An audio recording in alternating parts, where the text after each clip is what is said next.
कृष्ण, जय माता दी। आप सभी का दिन शुभ हो। प्रिय श्रोताओं, आज से आप हमारे इस चैनल पर हर दिन नियम से अश्विन मास महातपमी की सभी कथाएं सुनेंगे। इस बार साल 2025 में अश्विन का महीना 8 सितंबर दिन सोमवार से शुरू हो रहा है, जो कि 7 अक्टूबर को समाप्त होगा। और इस महीने के कृष्ण पक्ष में पितरों को याद करके तर्पण, श्राद्ध और पिंडदान किया जाता है। तो वहीं शुक्ल पक्ष में माँ भगवती के 9 स्वरूपों की पूजा करके नवरात्रि का पावन पर्व मनाया जाता है। आज की कथा से पहले जान लेते हैं अश्विन मास के महत्व के बारे में और इस महीने में पड़ने वाले कुछ खास और महत्वपूर्ण व्रत त्योहारों की तिथियों के बारे में। अश्विन मास के महीने में नियमों का पालन करने वाले श्रद्धालुओं को या व्रत का पालन करने वाले श्रद्धालुओं को इस पूरे ही महीने में मांस, मदिरा, तामसिक भोजन, मसूर की दाल, सरसों का साग, चने आदि का सेवन नहीं करना चाहिए। इसके अलावा इस महीने का पुण्य प्राप्त करने के लिए श्रद्धालुओं को तिल और घी का दान जरूर करना चाहिए, क्योंकि अश्विन मास में माँ दुर्गा की पूजा भी की जाती है। इसलिए इस पूरे महीने में माँ भगवती का पूजन विशेष रूप से करने के अलावा श्री दुर्गा सप्तशती का नियमित पाठ करने से भी श्री माँ भगवती प्रसन्न होती है और अपने भक्तों पर कृपा दृष्टि बनाए रखती हैं। क्योंकि आषाढ़ महीने की शुरुआत पितृपक्ष से होती है, इसलिए अपने पितरों का स्मरण करते हुए उनके नाम को श्राद्ध, तर्पण, पिंडदान और आदान कार्य जरूर करने चाहिए। इस बार श्राद्ध पक्ष का पहला दिन 8 सितंबर सोमवार को रहेगा। 10 सितंबर को संकटी चतुर्थी, 14 सितंबर रविवार को महालक्ष्मी व्रत का समापन होगा और इस दिन ही मासिक कृष्ण जन्माष्टमी का भी व्रत रहेगा और इसी दिन जीवित पुत्री का व्रत भी रहेगा। इसके अलावा 17 सितंबर बुधवार को इंदिरा एकादशी का व्रत रहेगा, जो कि पितृपक्ष में आने वाली एकमात्र एकादशी है। 19 सितंबर शुक्रवार को प्रदोष व्रत रहेगा। 21 सितंबर रविवार के दिन सभी सप्तमी अमावस्या रहेगी और 22 सितंबर सोमवार से नवरात्रि व्रत का शुभारंभ होगा। इस बार 21 सितंबर को सर्वपितृ अमावस्या के दिन साल का दूसरा और आखिरी सूर्य ग्रहण भी लगेगा।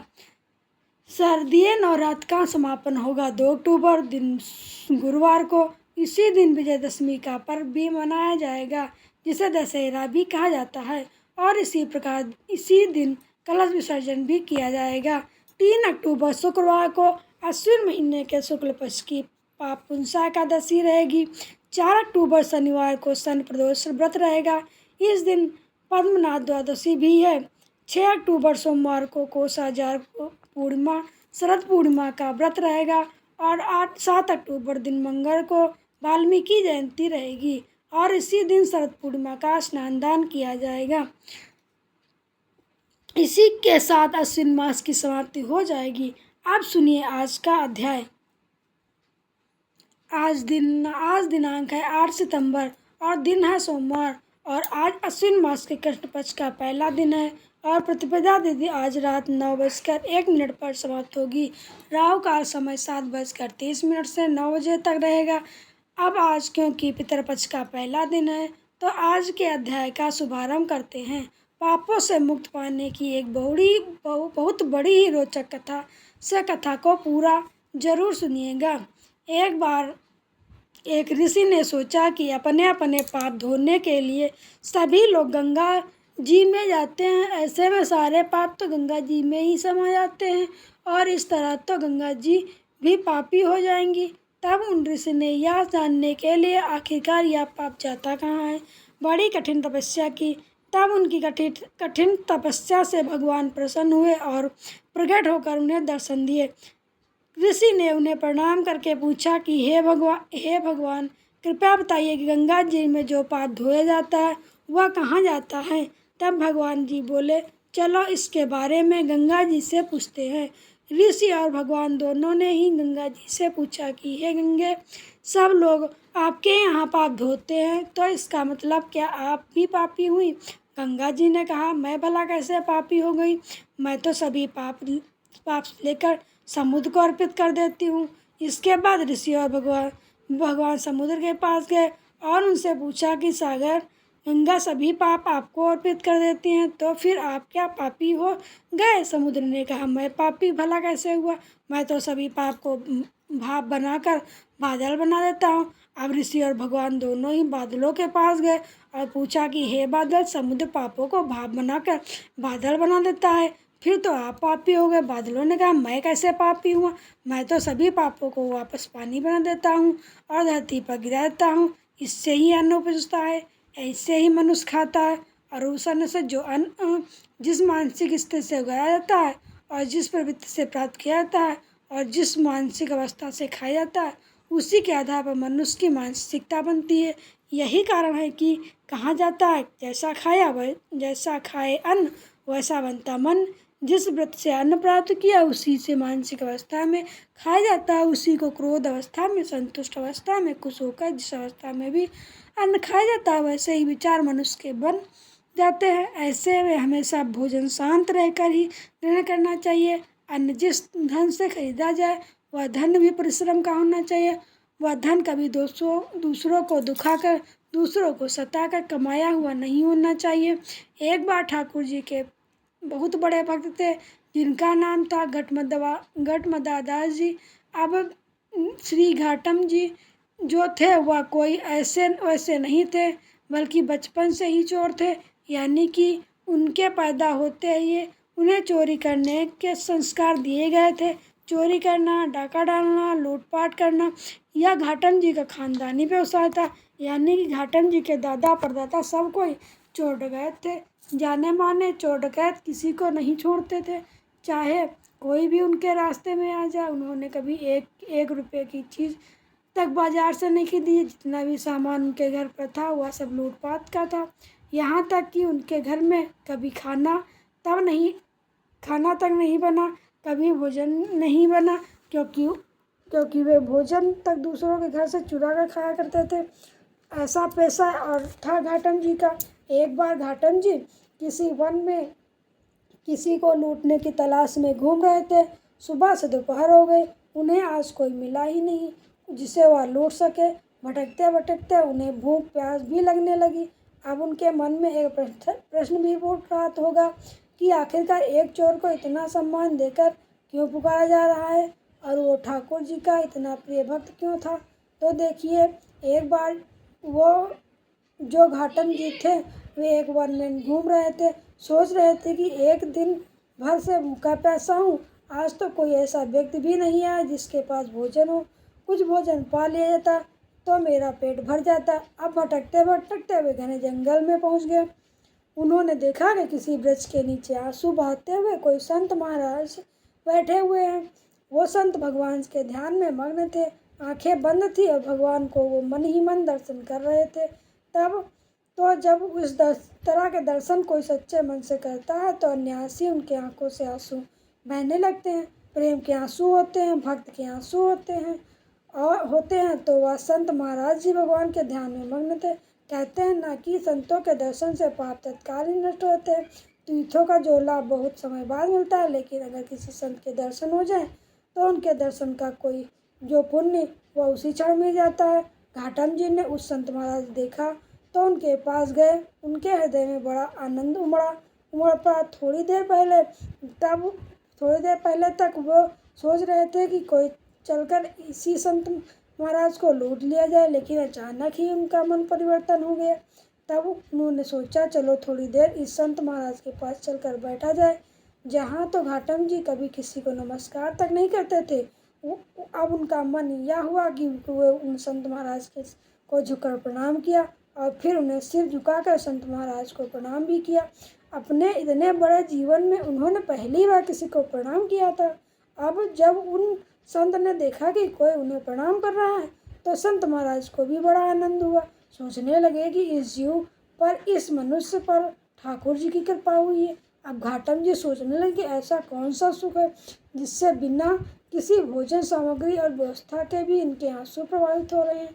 घाटम जी को लगा कि जरूर उनके पास कोई महान सुख है, तभी तो उनका चेहरा इतना खिला हुआ है, इतनी प्रसन्नता है और मारे खुशी के उनके आंसू बह रहे हैं। घाटम जी अपने ही बारे में सोच रहे थे। घाटम जी को इतना विचार मग्न देखकर संत महाराज कहने लगे कि बैठ जाओ, जल्दी तो नहीं है तुम्हें जानने की। घाटम जी ने कहा नहीं जाना, जल्दी नहीं है। ऐसा कहकर वे संत महाराज के पास ही बैठ गए। महात्मा जी कहने लगे देखो बेटा, यह जीवन बड़ा कीमती है। इस जीवन में सदैव भगवान के चरणों में, ठाकुर जी के चरणों में लगाए रखना चाहिए। कभी कोई गलत काम नहीं करना चाहिए। अब थोड़ी देर इधर उधर की बातें होती रही, कुशल मंगल पूछी। इसके बाद संत महाराज जी ने घाटम जी से उनके कामकाज के बारे में पूछा, जैसे कि अक्सर लोग एक दूसरे से पूछ लिया करते हैं। घाटम जी ने बताया कि महाराज मैं तो चोरी करता हूँ, दगा डालता हूँ, लूटपाट करता हूँ। महात्मा जी ने सोचा शायद यह उपहास कर रहा है। उन्होंने फिर से पूछा तो वह वही कहने लगा, महाराज मैं बिल्कुल सत्य कह रहा हूँ, मेरा तो खानदानी पैसा है लूटपाट करना। हमारे घर में कोई ऐसी चीज़ खरीदी नहीं जाती बल्कि चोरी करके लाई जाती है। महात्मा जी ने सुना तो कहने लगे अरे भाई, यह तो बड़ा निंदनीय काम है। दूसरों का धन चुराने से, उन्हें दुख देने से इस लोक और परलोक को सब कुछ नष्ट हो जाता है। तुम्हारे ऊपर भगवान की कृपा हुई, ठाकुर जी की कृपा हुई कि तुम्हें आज मेरे दर्शन मिले, मेरा संग तुम्हें प्राप्त हुआ। अब तुम मेरे सामने एक नियम लो कि आज के बाद तुम कभी चोरी नहीं करोगे। तो घाटम जी ने हाथ जोड़कर कहा महाराज यह तो बिल्कुल नहीं हो सकता। अरे इसी से तो मेरी रोजी रोटी चलती है, मेरे परिवार का पेट भरता है। बचपन से तो हमारे पुरखों ने चोरी करना हमें सिखाया है। जब हमने थोड़ा थोड़ा चलना ही सीखा था तभी से हम चोरी करने की आदत सिखाई गई। अब आप मुझसे कह रहे हैं कि मेरी बचपन की जो आदतें हैं, जो मेरा पेशा है, जो मेरा पुश्तैनी काम है वह छोड़ दूँ। मेरे बड़ों ने मुझे यह नियम दिया है कि मैं कभी यह चोरी का धंधा न छोड़ूं। आपसे तो मुझे बस विशेष श्रद्धा हो रही है, इसलिए मेरा मन आपकी तरफ खींचा चला जा रहा था। संत जी आप चाहे मुझे कोई भी उपदेश दे दीजिए, बस मुझे चोरी करने छोड़ने के लिए मत कहना। अगर मैं आपको वचन दे दूंगा तो आजीवन वही करूंगा जो कि आप कहेंगे। तो संत महाराज कहने लगे अगर तुम चोरी करना छोड़ सकते हो तो ठीक है, तो तुम्हें फिर मेरी 4 बातें माननी पड़ेंगी। मानना चाहते हो तो मानो। पहली बात, सदा सत्य बोलना, झूठ कभी मत बोलना, चाहे तुम कितनी भी गलत काम क्यों ना कर रहे हो, तुम्हें झूठ बिल्कुल नहीं बोलना। दूसरी बात, साधु संतों की सेवा में रुचि रखना। जैसा भी तुमने बन पड़े, जो कुछ भी तुम्हारे पास हो, चाहे लूटपाट का हो, चोरी का हो, उसी से तुम साधु सेवा में रुचि रखना। जब भी कोई संत दिखाई दे उन्हें प्रणाम करना और उनसे कभी रुष्ट होकर क्रोध से बात बिल्कुल मत करना। हमेशा उनके आदर और बड़ी विनम्रता से बात करना। अगली बात, अगर कभी कोई संत तुम्हारे घर आ जाए तो उन्हें भूखे मत जाने देना, भले ही वह भोजन चोरी का क्यों न हो। उन्हें जल पिलाना, भोजन कराना और उनकी सेवा करना। अगली बात, आज के बाद बिना ठाकुर जी को भोग लगाए कभी भी ना तो जल पीना, ना ही खुद भोजन करना। चौथी बात, अगर कहीं भी ठाकुर जी की आरती हो रही हो तो बिना दर्शन किए वहाँ से मत जाना, फिर पीठ फेर कर बिल्कुल मत जाना। घाटम जी को संत महाराज की यह बातें पसंद इसलिए आई क्योंकि उन्होंने उसे चोरी करना बंद करने के लिए बिल्कुल नहीं कहा था, बल्कि अन्य उपदेश ही दिए थे जो कि उसके लिए वो करना बहुत आसान थे। उसे तो चोरी छोड़ना बड़ा मुश्किल काम लग रहा था। तब उन्होंने संत महाराज को प्रणाम किया और जीवन भर उन 4 बातों का पालन करने का वचन भी दे दिया।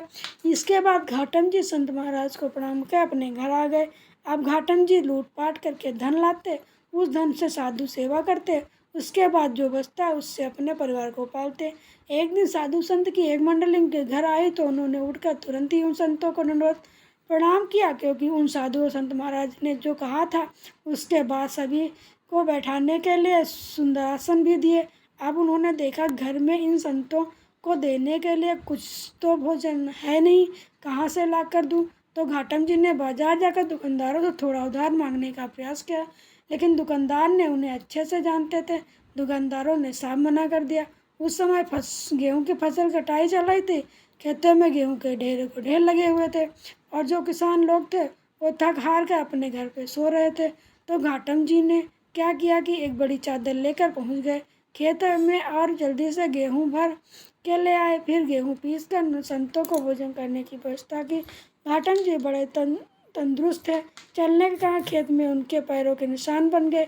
अब साधु संत जनों को भोजन कराते समय घाटम जी सोच रहे थे कि अब तो वह पक्का फंसेंगे, क्योंकि जब वो किसान जाएंगे तो पैरों के निशान खेत में उन्हें दिखाई देंगे। उन्हें सारी बात समझ में आ जाएगी कि घाटम जी के पैरों के निशान हैं। वह जैसे जैसे वह संत जन भोजन ग्रहण कर रहे थे वैसे वैसे बड़ी धूल भरी आंधी चल पड़ी और बारिश हो गई। और चमत्कार देखिए, घाटम जी के पैरों के निशान जो वो खेत में छोड़ गए थे, खेत में जो निशान पड़ गए थे, वे बारिश के कारण सबके सब मिट गए। अब तो यह बात देखकर घाटम जी को यह विश्वास हो गया, साधु संतों की सेवा कभी नहीं फंसने देगी, चाहे वह कितनी भी बड़ी चोरी क्यों ना हो, लेकिन वह कितना भी बड़ा डाका क्यों न डाला जाए। यह बात जानकर उनके हृदय में बड़ा आनंद हुआ। साधु संतों के प्रति सेवा के जो उनके मन में श्रद्धा थी वह और बढ़ गई। अब एक बार की बात है, कोई उत्सव हो रहा था। घाटम जी सोचने लगे कि गुरुदेव के पास चलते हैं, लेकिन गुरुदेव के पास खाली हाथ तो जाऊंगा नहीं, क्या लेकर जाऊं। उन्हें लगा कि उत्सव है तो गुरुदेव के पास कुछ तो सेवा पहुंचनी चाहिए। उनके पास एक भी पैसा नहीं था।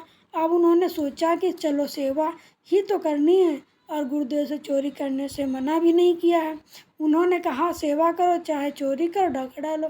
अब तो घाटम जी सोचने लगे, चलो आज रात में चोरी की जाए और जो कुछ भी मिलेगा उसे सुबह गुरुदेव को अर्पण कर देंगे। अब घाटम जी ने एक सिपाही का वेश बनाया और महाराज के अस्तबल में घुस गए। अस्तबल में खटपट की आवाज़ होने पर पहरेदार ने आवाज़ लगाई कि अरे भाई कौन है। अब गुरुदेव ने घाटम जी को एक बात बोली थी कि तुम कभी झूठ मत बोलना, चाहे कितनी भी मुश्किल में फंसे ही हो। सच बोलना, चोरी कर रहे हो तो डाका डाल रहे हो, कितना भी गलत काम क्यों न कर रहे हो। उस समय भी तुमने सच बोला, पकड़े जाने के डर से, न कभी भागने के डर से। कभी झूठ मत बोलना। गुरुदेव की आज्ञा तो माननी थी, क्योंकि गुरुदेव ने घाटम जी को वचन दे रखा था। तो गुरुदेव जी सत्य बोलने की आज्ञा मानते। घाटम जी ने वहीं से आवाज़ लगाई, अरे भाई मैं चोर हूँ। पहरेदार ने सोचा अगर चोर होगा तो थोड़ी बोलेगा कि मैं चोर हूँ। पहरेदार को लगा या तो कोई राजा का खास आदमी है, तभी तो यह हास प्रयास के बिना डरे कह रहा है कि मैं चोर हूँ। अब सिपाही के बेश में घाटम जी ने राजा के अस्पताल में जो घोड़े बंधे थे उन घोड़ों में से एक बढ़िया घोड़ा लिया और उस पर सवार होकर वहाँ से चल दिए। उनकी वेशभूषा को देखकर पहरेदारों ने पहले की तरह उन्हें बिल्कुल नहीं रोका। पहरेदार सोचने लगे, एक आदमी इतना निर्भीक होकर बिना डरे हुए राजा के अस्तबल में चला गया और बिल्कुल जो उससे सुंदर सबसे बढ़िया घोड़ा था उसे लेकर आ रहा है। ऐसा तो कोई सामान्य व्यक्ति कर ही नहीं सकता, हो ना हो या महाराज जी का ही कोई खास व्यक्ति होगा। अब घाटम जी उस घोड़े पर सवार हो वहाँ से चल पड़े। वहाँ से निकले तो सोचा चलो इस घोड़े को ही कहीं बेच दे देंगे और जो पैसे मिलेगा उन्हीं गुरु की सेवा कर लेंगे, उन्हीं को गुरु जी की सेवा में अर्पण कर देंगे। घोड़े के साथ वह चलते जा रहे थे कि रास्ते में सुबह सुबह का समय था। ठाकुर जी की मंगल आरती हो रही थी। वह अब उसने सोचा गुरु जी की या भी तो आज्ञा थी, अगर कहीं आरती हो रही हो तो दर्शन जरूर करना, ऐसी जगह से पीठ फेर कर कभी मत जाना। तो उन्होंने घोड़े को वहीं एक पेड़ में बांध दिया और आरती के दर्शन करने के लिए मंदिर के अंदर चले गए।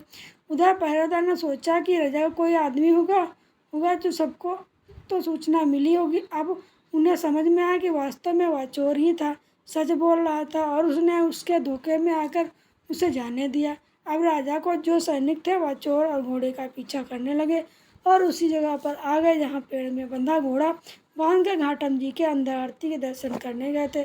सिपाहियों ने उधर उधर नजरें घुमाई तो घाटम जी ने उन्हें कहीं नजर नहीं आए, बल्कि घोड़ा जरूर नजर आया। घोड़ा वही था, कदकाठी भी वही थी, लेकिन वह बड़ा आश्चर्य था कि उसका रंग बदल गया था। काले रंग घोड़ा जो था वो अब सफ़ेद हो गया था। सिपाही वही पेड़ के नीचे खड़े हो गए, घोड़ा तो यही है पर या तो काला था या सफ़ेद कैसे हो गया भाई। इतने में ही आरती के दर्शन के घाटम जी मंदिर से बाहर आ गए। सिपाही ने देखा तो पकड़ लिया कि गधा या घोड़ा वही है ना जो तुम रात में चुरा कर लाए थे। घाटम जी कहने लगे, हाँ मैं वही चोर हूँ जो घोड़ा चुरा कर ले गया था। सिपाही पूछने लगे, अरे भाई वो घोड़ा तो काला था, या तो सफ़ेद है, या सफ़ेद कैसे हो गया। घाटम जी बोले, यार तो आश्चर्य की बात है, यही तो मैं भी सोच रहा हूँ कि यह सफ़ेद कैसे हो गया। जब तब घाटम जी बोले, मुझे नहीं पता, या तो ठाकुर जी ही जाने। श्री गुरुदेव ने यह कहा था कि अगर कहीं आरती हो रही तो ठाकुर जी के आरती के दर्शन करना। मैं तो बस दर्शन करने गया, बाहर आकर देखा तो काला घोड़ा सफ़ेद हो चुका था। या तो गुरु जी का या ठाकुर जी का ही कोई चमत्कार होगा। अब यह बात सुनकर सारे सिपाही भी हैरान रह गए। अब उन्होंने घाटम जी और घोड़े को साथ लिया और राजा के पास पहुंचकर सारी बात बताई। घाटम जी ने सच बोलने और अपने गुरुदेव के वचनों का दृढ़ निष्ठा देखकर राजा बड़ा प्रभावित हुआ। राजा ने कहा, तुम चोर हो लेकिन सच बोलते हो, तुम्हारा मन एकदम साफ है, एकदम पवित्र है, और तुम संतों की इस आज्ञा का पालन करते हो, इसलिए घोड़े का रंग बदल गया। अब तो महाराज कहने लगे कि ठाकुर जी अपने भक्तों के लिए ऐसा कर सकते हैं, उनकी उनकी तो निश्चित ही हमारे ऊपर कृपा होनी चाहिए, और कृपा तभी होगी जब हम आपका सम्मान करेंगे। अब तो महाराज ने अपनी बहुत सारी संपत्ति घाटम जी के नाम कर दी। संपत्ति लेकर मान सम्मान प्राप्त कर घाटम जी अब गुरु के चरणों में दर्शन करने के लिए गए। घाटम जी अब तो अपने गुरु को श्रद्धा और बढ़ गई। सोचने लगे, मुझ जैसे चोरी करने वाले जहाँ राजा ने दंड मिलना चाहिए, सजा मिलनी चाहिए, वहाँ मुझे सम्मान मिला। वे गए और अपने गुरु जी को भेंट समर्पित की। उसके बाद वह उत्सव में शामिल हुए। फिर उन्होंने निश्चय करके गुरुदेव से कहा कि गुरु जी, आपने जो मुझसे पहली बार चोरी करने के लिए मना किया है, आज से मैं नियम तोड़ता हूँ। मैं अपने पूरे जीवन कभी चोरी नहीं करूँगा। आपकी कृपा से अब मुझे पता चला गया है कि जो काम अब तक करता रहा हूँ वह या तो बड़ा गलत काम है। घाटम जी ने अब निश्चय कर लिया कि वह कभी चोरी नहीं करेंगे। घाटम जी को अब सत्संग सुनने और साधुओं की सेवा करते हुए बहुत दिन बीत गए थे। उनके मन में आया कि ठाकुर जी कैसे दिखते हैं, कभी उनसे मिलना भी तो चाहिए। इतने समय में ठाकुर जी की सेवा कर रहा हूँ, आज तक मैंने तो उनकी दर्शन नहीं किए। अब तो मैं ठाकुर जी से मिलकर ही रहूँगा। इस तरह से ठाकुर जी को ढूंढने लगे। ठाकुर जी कहीं नहीं मिले तो घाटम जी को अब गुस्सा आ गया। एक दिन उन्होंने ठाकुर जी से बहुत नाराज होकर कहा, ठाकुर जी एक बात तो बताइए, पहले मैं बिना स्नान के भोजन पाता था, अब मैं आपके लिए स्नान करने के बाद भोजन पाता हूँ, और पहले आपको अर्पित करता हूँ उसके बाद खाता हूँ। पहले मैं कभी कंठी माला नहीं पहनता था, कभी तिलक नहीं लगाता था, कभी पूजा नहीं करता था। अब मैं आपके लिए अपने गले में कंठी भी धारण करता हूँ, माथे में तिलक भी लगाता हूँ। किसके लिए करता हूँ ठाकुर जी? आपके लिए ही तो ना, आपको प्राप्त करने के लिए ही ना। तो हे प्रभु जी, मैं इतने समय से यह सब कर रहा हूँ, आप मेरे लिए क्या कर रहे हो बताइए। आप अब आप मुझे यह बताइए कि आप मुझे कब दर्शन देंगे। वह मन ही मन ठाकुर जी से बात कर रहे थे कि इतनी देर में उनकी बात सुनकर ठाकुर जी तत्काल ही प्रकट हो गए। अब जिस पर ठाकुर जी की कृपा हुई तो भला वह भाव सागर के बंधन से बंधा रह सकता है क्या। ठाकुर जी ने घाटम जी को तार दिया और उसी क्षण में मोक्ष प्राप्त हो गए और वह ठाकुर जी के धाम बैकुंठ लोक को चले गए। सत्संग के प्रभाव से घाटम जी का पूरा जीवन बदल गया। जहाँ कहा तो वह पहले बचपन के ही चोरी करते थे। हर समय यह सोचा करते थे कि आज कहाँ जाकर चोरी करनी है, आज किसको लूटना है, कहाँ से भोजन चुराना है, कहाँ से सोना चांदी लूटना है। अब कहाँ पे वे हर समय यह सोच रहे थे कि ठाकुर जी की सेवा कैसे करनी है, ठाकुर जी को कैसे पाना है। इस तरह से उनके मन में ठाकुर जी के प्रति लगन लगी तो आखिरकार उन्होंने ठाकुर जी को पा ही लिया। और यह सब अच्छी सत्संग के कारण साधु संत जनों के सत्संग में रहेंगे तो इसी तरह भगवान को पाने की हमारे मन में जो इच्छा है, जो लगन है और बढ़ रही है, बढ़ जाएगी। इस संसार में मोह माया